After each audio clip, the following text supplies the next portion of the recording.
You're about to listen to the Dr. Daliah Show. Sassy, stimulating medical talk radio. Any medical advice Dr. Daliah Wax gives on her show should not be substituted for an actual visit to your medical provider. And now, here's Dr. Daliah.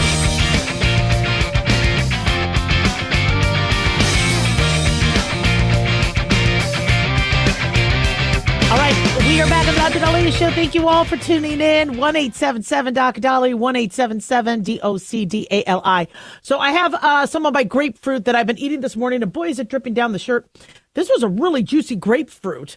Apparently, a friend of a friend was growing these and gave us one, and I was like, dang, it's really juicy. It's really good. Grapefruit is incredible. Remember the 80s, the grapefruit diet? Man, it's dripping all over. Grapefruits have a lot of vitamin C. It's got fiber. It's got that tang. I know some of you drink Greyhounds, but I'm just talking about a breakfast grapefruit. A lot of, it fills me up. The problem is there's more and more medications being added to the list that you can't mix if you eat grapefruit. So I thought I should just quickly run down some of what's going on with that.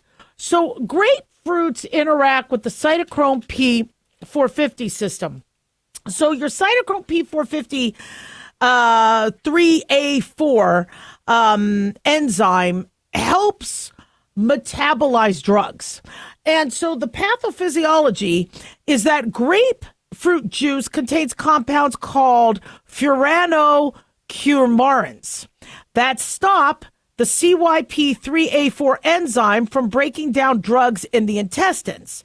Now, why is that such a big deal? Well, because your medications and your pills are designed to work and be bioavailable or available for your tissues in your body, depending on a very consistent and predictable breakdown. So they know how long it's going to be in your stomach. They know what's going to happen in the intestines. It has certain coatings. It has the way the medication is, it knows it's going to have to pass through the liver and pass through certain systems. So your grapefruit can kind of mess things up and then alter that disruption. If grapefruit interferes your body breaking it down, now you're going to get inconsistent boluses or doses of the medication. And that could sometimes increase bioavailability by 3 times. Now, you don't want to be overdosing on medication. You know, many of you say, oh, Dr. Daliah, I don't like taking statins, the cholesterol medication, because I hear it can hurt our muscle, that can hurt our liver and all that. Well, usually your doctors start you off on something very small. It's a low dose. But if you start eating grapefruits with that or mixing grapefruit juice or doing whatever you're doing throughout the day, now you could be increasing that dose to a level that you might not need. So I just thought I should quickly review some of the medications. So let me give credit where credit is due. Let me find this here. This comes from CMAJ. This is, I think, Canadian. Okay. I know. U.S. plays Canada tonight. This is really, really exciting. This comes from UCLAhealth.org is sharing a document that came from Canada. Okay. So everybody be nice. Here we go. All right, where is it? And now it is. Oh, the Canadians are mad at me. Come on. All right. You know, I like Canada. I've been to Canada. I've spent a lot of money in Canada. All right. So there are a lot of anti-cancer drugs. Apparently, it could cause issues to your heart, causing a very dangerous heart rhythm called torsade de pointe, and myelotoxicity that could affect your muscles. These are things that if you are ever on chemotherapy or being treated for cancer, your oncologist will usually tell you no grapefruit. You're done with that. You're not going to be on it anytime soon. There are certain diabetic medications where if you take this, you could become hypoglycemic. Now, I don't believe it interacts with Ozempic. I have to look up. Some of you are on semaglutide, etc. But according to this list, repaglinide and saxagliptin, that could cause hypoglycemia. It could cause, because it's increasing the dose, what you think is just enough to handle your sugar could cause your sugar levels to drop. There's a lot of antibiotic and anti-infective agents that you cannot have while taking this grapefruit. So erythromycin, Many of you use erythromycin. You can't take that. You can't mix it. I need to double check with azithromycin and Zithromax, but for now they only have erythromycin on this list, but double check that. Primaquine, quinine, albendazole. These are things that we use, whether it's for parasites or bacteria. So make sure you get that checked out. Budesonide. Budesonide is a form of steroid. Some of you use that for COPD, or you're using it for immunosuppression. If you mix that with grapefruit, that could affect you as well. Your cholesterol medications like your statins, atorvastatin, lovastatin, simvastatin, that could increase your risk of rhabdomyolysis, which is breakdown of the muscle, because the higher doses could affect the muscle, cause muscle pain. With rhabdomyolysis, pieces of that muscle clogs up the kidneys, and then the big proteins and byproducts of rhabdomyolysis, and then you could go into kidney failure. So you need to be extremely careful if you take statins. Your cardiovascular agents like amiodarone, amlodipine, your Norvasc that you're taking for high blood pressure, you can't be mixing with grapefruit. Some of your blood thinners, losartan, nifedipine. These are things that are pretty common medications you need to be aware of. Some of you are taking verapamil, sildenafil, tadalafil. Okay, sildenafil, if you guys are using that for as Viagra for erectile dysfunction, you can't be having grapefruit. Now, how many hours can it go by until, remember, these medications can live in your system for a few days to a week. So you need to be very careful than taking grapefruit juice or eating grapefruit. So double check with your medical provider when you could start having grapefruits if you're using Viagra. For some of you on Buspar for anxiety, can't be mixing that with grapefruit. That could worsen your sedation. And by the way, going back to, I know somebody's asking, why is Viagra bad? Why will taking grapefruit juice while on Viagra be an issue? It's because it could cause your blood pressure to drop significantly. If you are on methadone, if you're taking pain pills like oxycodone, if you're on antidepressants, if you're taking estrogen, it could cause increased clots. If you're taking sertraline, talk to your medical provider. But I taught you something. Look at that. 1877 Dr. Daliah.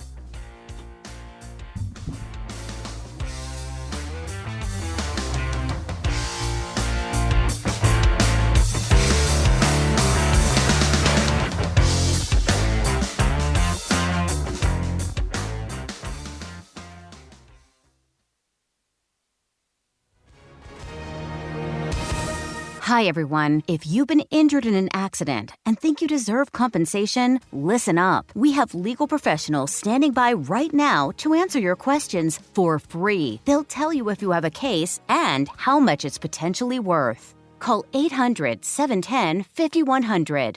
I'm here with spokesman John Wolf. So, John, tell our listeners who should call right now. Well, Maria, first off, thank you for having me join you to answer the listeners' questions. Now, as far as who should call in, anyone who's been injured in an accident and think you deserve compensation, give us a call right now and find out how much your case is potentially worth. Call 800-710-5100. Thanks, John. You heard it, folks. If you think you deserve compensation, call now to find out how much you qualify for. 800-710-5100. Advertisement sponsored by Legal Help Center. May not be available in all states. At Hotshot Secret, we share the science behind common diesel problems and their solutions. For example, Hotshot Secret Stiction Eliminator. Stiction, that sticky friction, undermines the performance of diesel engines. Third-party ASTM testing verifies that Stiction Eliminator removes 2 times as much stiction than any alternative on the retail shelf. Stiction Eliminator is formulated to be left in the engine oil. It works as you drive. Available at truck stops, Tractor Supply, O'Reilly's Auto Parts, and online at HotShotSecret.com. Hotshot Secret. Powered by science.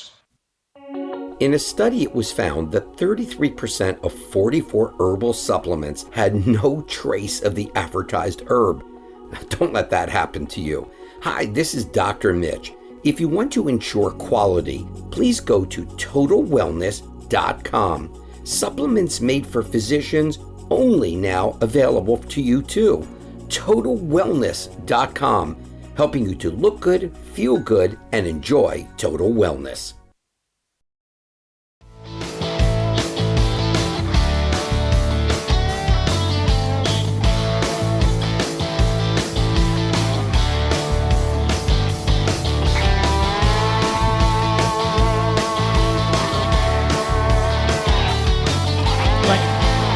are back on the Dr. Daliah Show. Thank you all for tuning in. 1-877-Dr. Dali, 1-877-DOC-DALI. Big thanks to Talk Media Network for making the show happen. Big thanks to Daniel, our producer, and big thanks to you all for tuning in. We really do appreciate it. Don't forget to follow us on Twitter at Dr. Daliah, Facebook, The Dr. Daliah Show, and on YouTube, click like and subscribe. All right, so I hate stories like this, but we have some breaking news. Looks like there has been another plane crash. It's a small, it appears to be two small planes collided at an Arizona airport, one being reported as dead. This happened at Arizona's Marana Airport, and this happened just days after, the Toronto plane flip, the DC collision with the Black Hawk helicopter, the Scottsdale Airport collision with planes. It's almost like every day there's something going on. So we're being told that two planes collided at Arizona's Marana Airport. Right now, it's very early on, so we don't have enough details to report, but they're saying you could see the black smoke over the airport. Both planes were occupied, so it wasn't one person running into another plane. We don't know how the victim lost their lives or where the planes were, but sadly, we've had another FAA and plane issue. So FAA and National Transportation Safety Board is investigating this, and once we hear back from Marana Airport or any other details, we will let you know. So it's interesting. I was listening to the radio on the ride home yesterday, and there was a DJ saying, I don't know about you all, but I don't think I want to get into a plane right now. And air travel is starting to make people a little nervous. I do not remember this many plane issues in so short a time. Now, somebody could say, but yeah, Dr. Daliah, but they didn't report. Oh, no. These would have been reported on. I mean, if you think back early on in the Biden administration, we had a bunch of train derailments. And we were speaking about what the heck is going on, in terms of the department, the transportation department. Why do we have all these train derailments? What's going on with the infrastructure? That needs to be looked at. And eventually, knock on wood, things have been okay with trains, relatively speaking. Even though I hear that there's about 1,200 incidents a year, that's common. But the news was definitely reporting on the big ones. Well, same thing with planes. When there are plane issues or plane crashes, we hear about it. But look, 10 people died in Alaska. You saw the DC crash kill 82. And I apologize if I get any of these numbers wrong. We've had a lot of issues. The Toronto plane flipping. Thank God everybody survived. But why the last few weeks? What's going on? Now, originally with the DC plane collision and the Black Hawk helicopter crashing into it, originally they were talking about how there weren't enough FAA, or there weren't enough air traffic controllers. That one got off shift, had to leave early, so left their shift early, and one person was doing the job of two controllers. Then we found out that appropriate instructions were given, but the pilot on the Black Hawk didn't hear them because they were hitting the button to speak. Like if you've ever been on a walkie-talkie, somebody's talking to you, but if you have the button held to speak, you're not going to get the transmission. I'm not sure why we haven't fixed that, where what you hear is on a different line than your transmission. I'm not sure why that can't be something that's already fixed. But sadly, they think that's what happened, where they were told to move and they never got the message until it was too late. But it's hard to believe that all of this is just coincidentally happening. There's got to be something that is, whether it's wind, whether it's planes not being built properly, whether it's flight errors. Has there been a change in the training? Has there been a change in, to me, I'm looking at this plane that flipped in Toronto as the landing gear didn't hold. Now, I'm sure we're going to get more details, and I'm just looking at the video. It lands, but it lands at a speed, it lands at a force, and then it hits the ground, twists to the right, knocks off the wing, and then it flips. So to me, I'm thinking there was a landing gear issue. And I'm no plane expert. I've only taken a few flying lessons. But yeah, so are we looking at planes not being properly built? Are we looking at bad quality assurance, which Boeing has been accused of in the past, although this was not a Boeing plane, what happened, I believe, in Canada. But somebody needs to ask the question, what is going on? Now, if our air traffic controllers have been poorly staffed all this time, again, why now? Now, people are saying, well, it's because a bunch of people are getting fired now.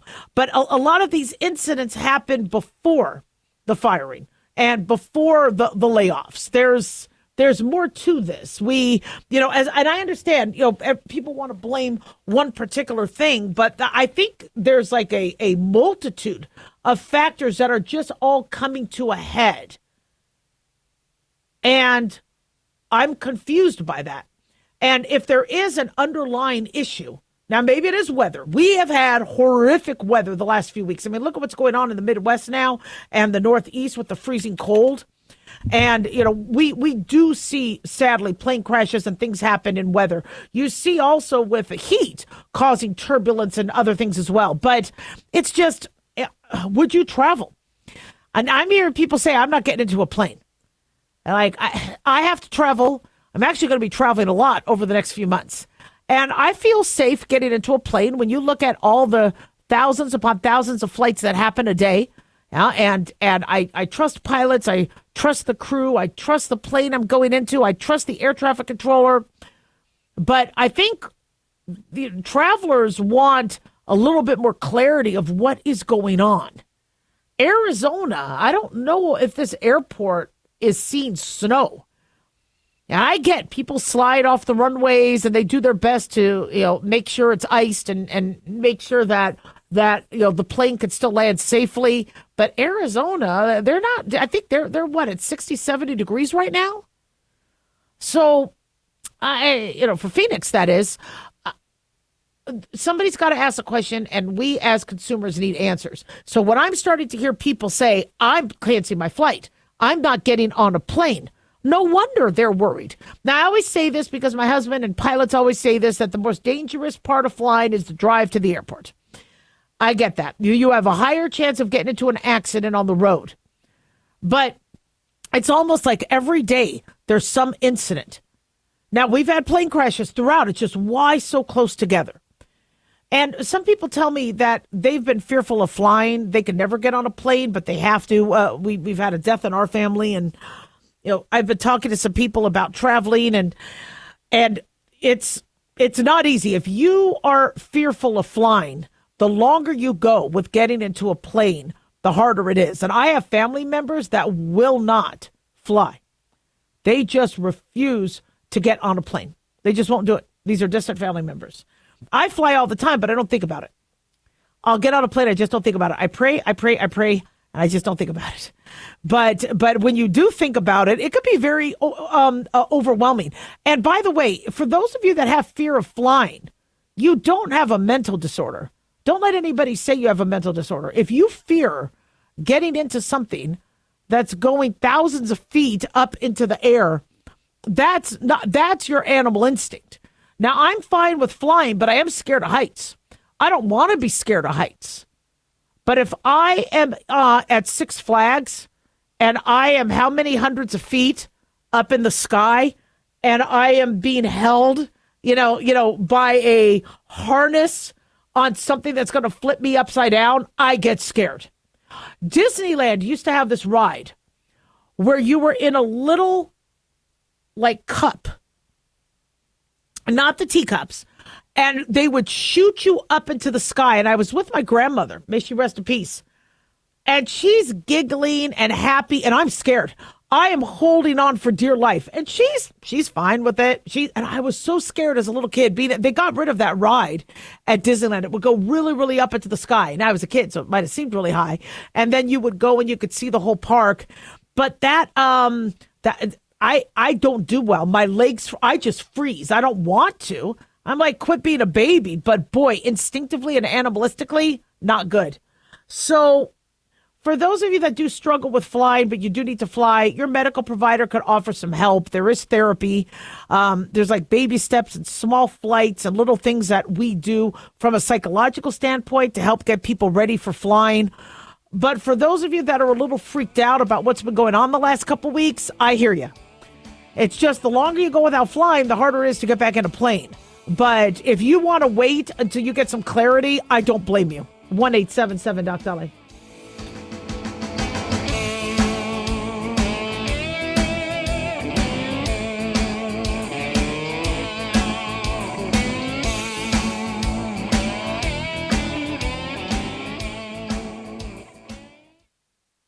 Dr. Daliah here. Are you tired, burned out, gaining weight, succumbing to the daily pressures of life? Well, how's your dopamine doing? How you feel right now, how you'll feel an hour from now, and how you'll feel next week is completely reliant on your dopamine.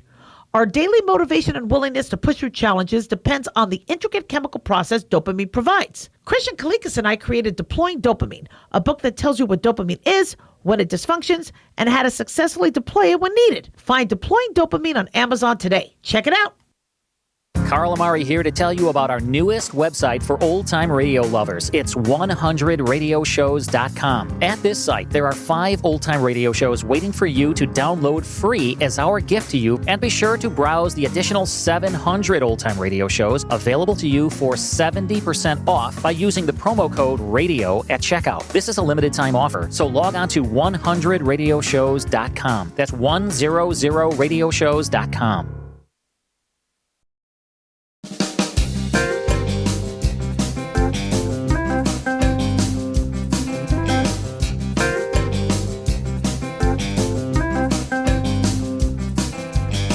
All right. We are back on the Dr. Daliah Show. Thank you all for tuning in. 1-877-Dr. DOCDALI. So this is interesting. One of my listeners is a little bit concerned of the whole EV landscape. And they bought it. They bought the EV. They love their EV. But they are worried that with Trump, things are going to change such that it's not going to be practical to have their EV. Under Biden, there was going to be chargers all over the place and rebates. And because some states, such as California, were going to mandate all new cars have to be zero emission, then eventually all the mechanics and repair shops will be able to support EVs, but they're not seeing the support yet, and they think that's going to withdraw or regress under Trump. And this is something that I had said early on. We needed to slow our roll. Don't be mandating anything until the infrastructure is ready. That's kind of what happened with Obamacare. They passed this bill without making sure we had enough doctors that take Medicare, Medicaid, don't mind not getting paid and working for free because deductibles were ridiculously high. They didn't set up the infrastructure. And most people did lose their doctor. Obama promised they wouldn't lose their doctor. They did. The average person, actually the majority of people, do not have the doctor they had pre-Obamacare. That doctor left, went bankrupt, sold their practice, retired, whatever. So with EVs, I saw the same problem. You know, if you are wealthy, an electric vehicle is easy because you could charge at home. You have a garage, makes it very simple. And most wealthy people have 2 cars. So if the electric vehicle or there's an issue with power, they have their fuel injected car so they can hedge. But the average American is not wealthy.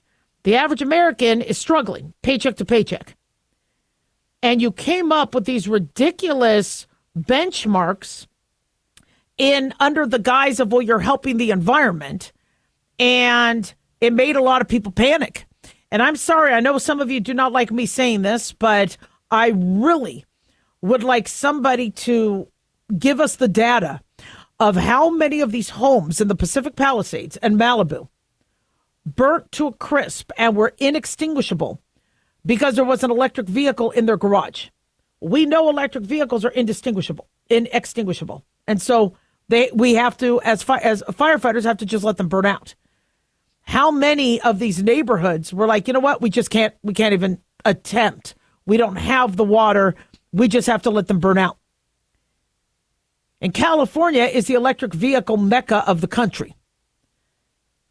And so this concerns me because I like the environment. I like water. I like to be able to fight wildfires and extinguish fires and not have to let swaths of neighborhoods completely burn to a crisp. And that's what happened.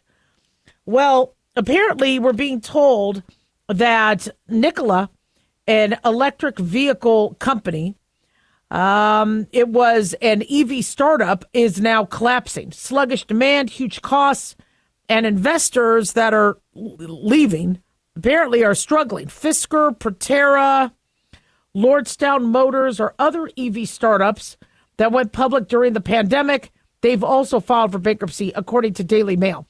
That's very interesting. You have Nikola as one group and Tesla as another company. I think that's interesting. Nikola, Tesla. Okay. And so even Tesla has had sales declines. That's very interesting because with Tesla, a lot of people that bought Teslas were Democrat, left-leaning, and now a lot of people on the left don't like Musk. So like Sheryl Crow said, oh, I'm selling my Tesla and I'm donating the money to NPR. Honestly, that money could have really gone to some of the flooding victims in Kentucky or the wildfire victims in California, but she decided to give the money to NPR. That's her choice. So now you see this anti-Tesla sentiment because some people don't like Elon Musk. But the thing is for the country to have an electric vehicle infrastructure, you kind of need everybody on board. And if you don't have enough mechanics out there that know how to fix a Tesla or fix a Rivian, or you don't have an easy way to get rid of an electric battery or a lithium battery that's used or damaged by a fire, which, by the way, is really holding up a lot of the cleanup efforts because these lithium batteries or these cars with lithium batteries that have been damaged by fire could be very explosive. It's a scary, scary time. And so now you have Nikola is filing Chapter 11. That's a concern. Now, so I can't stand extra anxiety on things that you shouldn't have to be anxious about. And we talked about electric vehicle anxiety, the pressure to buy one, because they said, sorry, you're not going to have gas stations later. You're going to have an electric vehicle or you won't be able to drive. I mean, this was the messaging we were getting. Nobody needs that stress because I tell you right now, I do not have a budget for a new car. I am not planning on buying a new car for years. I will probably buy an electric vehicle, but not in my next 5-year plan. No, I am just barely paying off my current car. Who has the money to buy a new car? And I buy used. I don't buy new cars anymore. I am sick of the sticker price dropping the second I drive it off the lot. So I buy used. You can't buy used electric vehicles. Who wants a used lithium battery? So already that's starting to make people nervous. Not to mention when you are driving and the cold or the heat or the long distance starts to change your battery power. And I don't like the battery anxiety I get. It's not a major anxiety, but when my phone is on low battery, I'm like, oh, are you kidding me? Or my laptop is. I can't stand that. Especially when I was supposed to have hours left to the charge. So people ask, well, what's going to now happen? Electric vehicles are still going to persist. People like them. Remember, everybody's kind of moving towards the whole Back to the Future 2, where we have flying cars. We will eventually have flying cars. Definitely not this year with all the stuff that's happening in the air. But we will eventually have flying cars. And we will eventually be automated with our cars, just like Total Recall back in the 90s, where he got into a car and it took him home. You could be drunk, you could be whatever, and you don't have to worry about driving drunk. Personally, though, I don't want one of those cars because I love to drive. I love driving. And in fact, I wish I could buy a stick shift, a manual. You can't get those anymore. I loved driving stick. That's kind of what I want. I just love driving. So, for those of you that have one, if you do have an issue like repair, I would go to the dealership. I think there is going to be growth of electric vehicles. It's going to be slower. I think a lot of the consumers are going to be rejecting this mandate Now that eggs are $4 plus a carton. Now, people aren't going to be running out to buy electric. The rich people bought their electric vehicles, but middle America, they're just not there yet because they like going to CarMax and getting a used car like I do. That's so. But don't let these things. There's enough things in life that are going to stress you out. But I always like to hedge my bets. If I am going to get an electric vehicle, I'm still going to have a gas vehicle. I just like to have, that's just me. Hybrids are cool, but I hear they're really expensive to fix. I love the idea of using less fuel. I think it is very, very cool that you're charging the battery as you go and then plugging it. I like the idea. Just no mandates. I love that we have vaccines. Just don't mandate them. Like the COVID vaccine. We once you start to put that pressure, because government feels that they could get you to do more of what they want when they have that totalitarian approach. And we saw that approach with the Biden administration. People didn't like it. They rejected it. We want choice and wiggle room. 1-877 Dr. Daliah.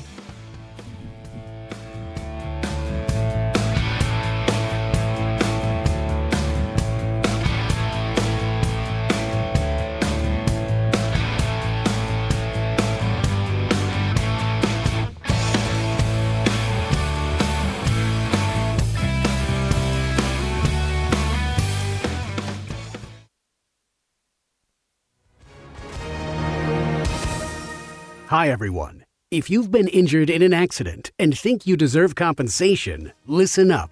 We have legal professionals standing by right now. They'll tell you if you have a case and how much it's potentially worth. Call 800-910-7500. That's 800-910-7500. Call now to find out how much your case could be worth. Advertisement sponsored by Legal Help Center. May not be available in all states.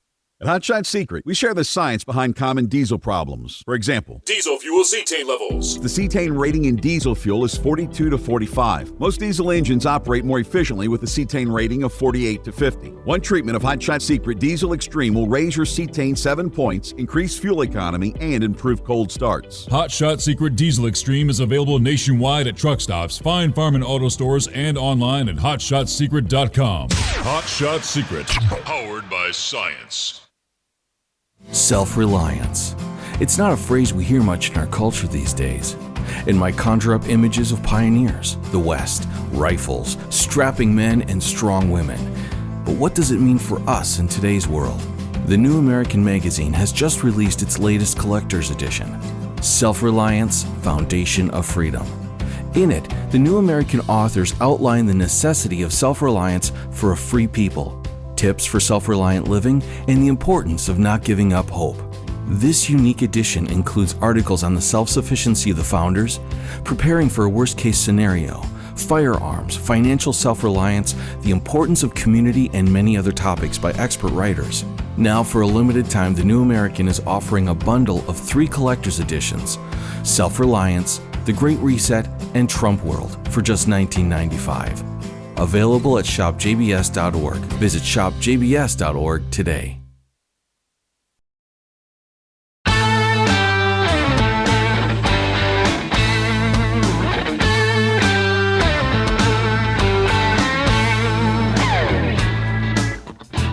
All right, we are back on the Dr. Daliah Show. Thank you all for tuning in. 1-877-Dr. Daliah, 1-877-DOCDALI.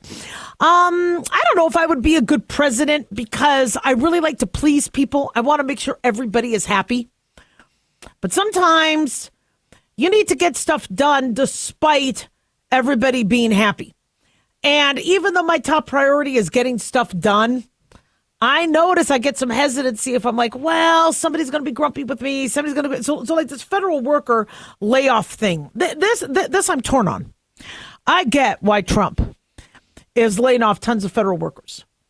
If you're an employer and you say, look, you're probably going to be let go soon. Your employees may start to steal. They may start to blow off their job. They may start to look for another job. Why should they? There's no loyalty. They know they're not going to stay there long term. And so Trump is letting people go pretty abruptly. And it's a concern of mine because I have family who work for the federal government and they need to support their families. And it's they love their job. They're, loyal to this country. They want to continue to do a good job. They're working on site. They're not working from home. But every federal worker right now feels like they are about to lose their job. And I mean, I would have maybe done it a little different, but I'm not saying my way would have been more effective. Trump feels there's a lot of waste. There's a lot of projects that are being done that don't need to be done. It's a waste of taxpayer monies, and that the government is too big. And to save money, rather just rip the Band-Aid off. Now, he gave everybody a very nice cushion saying, look, take the deal, and then you'll get to be covered until end of September. But those people who didn't take the deal, because they're like, I want to stay. I want to work for the government. I love my job. Because the job market kind of sucks right now. It's really hard to find a new job. They're all worried that they're going to be cut soon. And federal workers are being cut. No severance pay, nothing. The probationary workers, every time you have a new position, that position is probational for at least a year. Now, I've had jobs where, all right, it's a 30-day probation, it's a 90-day probation. Let's see how we like each other. Let's see if it works. And it works well. And we stay on and it's great. But for the government, it's at least a year, sometimes 2 years. So even if you've been in the federal government for years, if you're in this new position, it's probationary. And that can put you at risk. Now, for me, if I want the government run, I want to know that people are trained. I want to know that I'm not cutting, mission critical jobs, jobs that are very hard to train, very hard to find staff. What I don't want is Trump firing all these people and then going, okay, well, now we need to hire people back. And then they're probationary again. That's kind of a mess. But I also see he is about results. And he wants to show that he cut funding and that he cut the size of the government. And he has months to do that in before the midterms. That can diminish some of his current power that he has right now with the Senate and Congress. So I see why he's working fast. It's just I really kind of feel for the federal workers right now who want to work for the government, that love their job, that are doing a good job. Some of them are, that might be losing their job. Now, I'm looking at what's going on with Zelensky and the try to end the war with Russia. Trump, again, is about the results. And even though you would think it would be, well, let's see what Vladimir Zelensky wants. What does Vladimir Putin want? Let's try to come to a nice. He makes a deal, but it's not like what you see in the movies. And so Vladimir Zelensky is getting upset because it looks like Trump is primarily meeting with Putin. And as I spoke about this before, Ukraine is very dependent on America. The reason why Ukraine has been able to last this long is, one, is they had grit. They had a lot of grit. And they had very loyal Ukrainians that loved their country. But it also took money and weapons. So for Ukraine to continue in this war, they need America. So Trump doesn't have to do a lot of convincing on the Ukraine side. Most of the convincing has to be on the aggressor, Putin. And so Trump has been holding talks primarily with the Russians. And Zelensky is not happy about that. In fact, from what we heard, he's been not saying the most kind things about Trump. And J.D. Vance said the idea that Zelensky is going to change the president's mind by badmouthing him in public media, anyone knows the president will tell you that is an atrocious way to deal with the administration. That's what J.D. Vance said. And Trump said, a dictator without elections, Zelensky better move fast or he is not going to have a country left. And, I don't want to see Kyiv and D.C., lose their bond that they've had throughout these years. But Zelensky, is not happy with not being a part. And I get that. If I was Ukraine, I'd want to have a say. I don't blame them. The problem is Trump wants to win the Nobel Prize, which I think people are suggesting that he do in order to stop this. Trump wants this war to end, and he wants to stop giving money to Ukraine. He also wants to improve relations with Putin because he doesn't want World War III. And that is not going to be as kitten glove and Sesame Street as people think. And I get it. I mean, it might not have been my way, but I would not have probably then been successful. And if you can't please everybody, he is going to try to do what he can to get this to stop. And it's probably going to anger the Ukrainians. Now, I guess Zelensky said, we obviously love the... he says the policy of the president of the United States is not based on Russian oh, no. I'm sorry. That's not his quote. Anyway, I think he was accusing Trump of being a victim of disinformation. And you know, I don't want to see the back and forth. I just want to see the war end. It's a shame that Russia invades Ukraine. Ukraine loses thousands upon thousands of civilians, soldiers. They lose land. But if Trump can make it that they didn't lose the war and they get peace and they could stop us from being drawn into a world war conflict, that's what he's going to do. And that's what the American people voted for him on. I know a lot of people say, well, keep Trump out of foreign policy. We need him in foreign policy because things are a mess. I mean, look at what happened with Hamas and Israel. I mean, the Middle East can blow up into a huge war if we don't get the hostages back.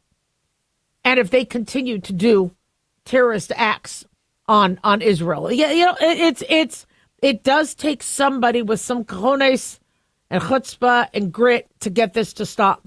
And so, you know, as much as I want to say, well, you know, there might be a nicer way of doing things, and maybe why don't we get everybody to the table, and do you agree on this? Do you agree on this? No, what he's going to do is he's going to get Putin to agree on certain things. And he hopes that it is going to be palatable enough for Ukraine to say, fine, we'll take it. And then he says it's done and I could go back to just dealing with domestic stuff for now. And that's what I think is going to happen. And I think he will make something work. I don't think Putin wants to mess around with Trump. I don't think he does. I don't think any country does. We got to minimize other countries and their nuclear capabilities like Iran. We have to. I mean, there's so many, and you all are following more of the foreign policy than I am. But, you know, it's interesting because I see the media say, well, Trump should be doing this and he's doing it wrong and he's doing it wrong. Trump's doing Trump. Okay, he's not, you know, a very touchy-feely, you know, Ernie and Bert type of guy. He's going to get results. And the results might actually hurt a little bit. Oh, but he wants to leave this presidency showing that he minimized the government, that he built the wall, that he got rid of Tren de Aragua. So it's not going to be easy. 1-877 Dr. Daliah.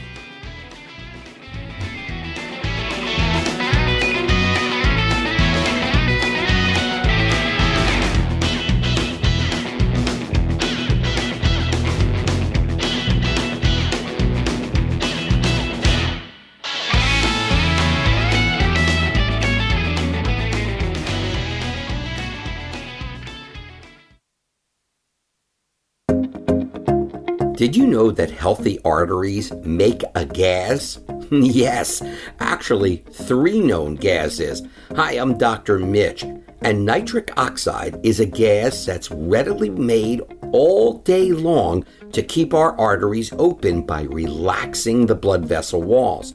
By doing this, our circulation is increased, bringing blood, oxygen, and nutrients to every part of your body. Both age and poor diet can lead to a loss of this precious gas, and in turn, blood pressure can go up, energy can go down, and you can get tingling in your hands and feet. Well, our product, Ultimate Nitric Oxide, can easily help fix this lack of nitric oxide. Go to TotalWellness.com. That's TotalWellness.com, where we are helping you to look good, feel good, and enjoy total wellness.